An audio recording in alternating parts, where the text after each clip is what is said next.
A1 TV news ವೀಕ್ಷಕರಿಗೆ ಸ್ವಾಗತ. ಅಕ್ರಮ ಇಸ್ಪೀಟ್ ಜೂಜಾಟದ ಅಡ್ಡೆ ಮೇಲೆ ಪೊಲೀಸ್ ದಾಳಿ, 14 ಮಂದಿ ಬಂಧನ, ಲಕ್ಷಾಂತರ ರೂಪಾಯಿ ಮೌಲ್ಯದ ನಗದು, ಬೈಕ್ ಹಾಗೂ ಮೊಬೈಲ್ ವಶಕ್ಕೆ. ಚಿಕ್ಕಬಳ್ಳಾಪುರ ಜಿಲ್ಲಾ ಪೊಲೀಸ್ ವರಿಷ್ಠಾಧಿಕಾರಿಗಳ ಕುಶಾಲ್ ಚೌಕ್ಸೆ ಅವರ ಆದೇಶದ ಮೇರೆಗೆ ಗೌರಿಬಿದನೂರು ಗ್ರಾಮಾಂತರ ಪೊಲೀಸ್ ಠಾಣಾ ವ್ಯಾಪ್ತಿಯಲ್ಲಿ ಭರ್ಜರಿ ಕಾರ್ಯಾಚರಣೆ ನಡೆಸಲಾಗಿದ್ದು, ಅಕ್ರಮ ಇಸ್ಪೀಟ್ ಜೂಜಾಟದ ಅಡ್ಡೆ ಮೇಲೆ ದಾಳಿ ಮಾಡಿ 14 ಮಂದಿ ಜೂಜುಕೋರರನ್ನ ಬಂಧಿಸಲಾಗಿದೆ. ದಾಳಿ ವೇಳೆ 3 ಆರೋಪಿಗಳು ಸ್ಥಳದಿಂದ ಪರಾರಿಯಾಗಿದ್ದಾರೆ. ಬಂಧಿತರಿಂದ ಭಾರೀ ಪ್ರಮಾಣದ ನಗದು, ಮೊಬೈಲ್ ಫೋನ್ಗಳು ಹಾಗೂ ದ್ವಿಚಕ್ರ ವಾಹನಗಳನ್ನು ವಶಪಡಿಸಿಕೊಳ್ಳಲಾಗಿದೆ.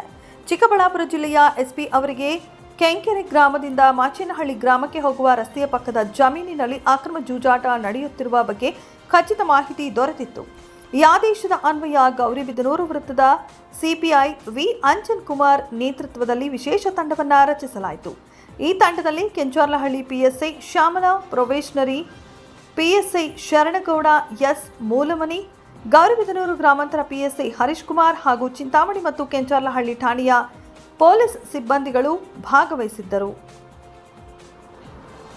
ಕೆಂಕೆರೆ ಗ್ರಾಮದ ಸಿಂಗಾನಹಳ್ಳಿ ಸರ್ವೆ ನಂಬರ್ 140 ಜಮೀನಿನಲ್ಲಿ ಗೀತಾಕೊಂ ವೇಲುರಾಜು ಮತ್ತು ಲತಾಕೊಂ ಸೆಲ್ವರಾಜು ಅವರಿಗೆ ಸೇರಿದ ಜಮೀನು ದಾಳಿ ನಡೆಸಿದಾಗ ಸುಮಾರು 17 ಜನರು ವೃತ್ತಾಕಾರವಾಗಿ ಕುಳಿತು ಹಣವನ್ನ ಪಣವಾಗಿಟ್ಟು ಅಂದರ್ ಬ್ರಾಹರ್ ಇಸ್ಪೀಟ್ ಜೂಜಾಟ ಆಡುತ್ತಿರುವುದು ಕಂಡುಬಂದಿದೆ.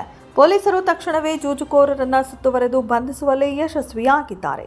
ದಾಳಿ ವೇಳೆ ಸಿಕ್ಕಿಬಿದ್ದ 14 ಆರೋಪಿಗಳ ಅಶೋಕ್ ಬಿನ್ ಗಂಗಪ್ಪ, ಜಿ ಬೊಮ್ಮಸಂದ್ರ ಗ್ರಾಮ, ಗೌರಿಬಿದನೂರು ತಾಲೂಕು, ಅನಿಲ್ ಬಿನ್ ಕೃಷ್ಣಪ್ಪ, ಕೊಂಡಪ್ಪ ಬಿನ್ ಲೇಟ್ ದೊಡ್ಡ ಬಾಲಪ್ಪ, ಮಲ್ಲೇಶ್ ಬಿನ್ ಈರಪ್ಪ, ಅಶೋಕ್ ಕುಮಾರ್ ಬಿನ್ ಲೇಟ್ ನಾಗಪ್ಪ, ನವೀನ್ ಬಿನ್ ಲೇಟ್ ಗಂಗಾಧರಪ್ಪ, ಸೀಗಲಹಳ್ಳಿ ಗ್ರಾಮ ಗೌರಿಬಿದನೂರು, ನಾಗರಾಜು ಬಿನ್ ಲೇಟ್ ಆದೆಪ್ಪ, ಲಿಂಗಣ್ಣ ಬಿನ್ ಕೆಎಸ್ ಲಿಂಗಪ್ಪ, ವೆಂಕಟೇಶಪ್ಪ ಬಿನ್ ಲೇಟ್ ಗಂಗಣ್ಣ, ಕಾಚಮಾಚೇನಹಳ್ಳಿ ಗೌರಿಬಿದನೂರು, ನರಸಣ್ಣ ಬಿನ್ ಕಾದಲಪ್ಪ, ಸುರೇಶ್ ಬಿನ್ ನರಸಿಂಹಪ್ಪ, ವಹೀದ್ ಅಬ್ಬಾಸ್ ಬಿನ್ ಲೇಟ್ ಮೊಹಮ್ಮದ್ ಇಬ್ರಾಹಿಂ, ಗಿರೀಶ್ ಬಿನ್ ಮೃತ್ಯುಂಜಯ, ಅಶ್ವತ್ಥಪ್ಪ ಬಿನ್ ದಾಸಪ್ಪ.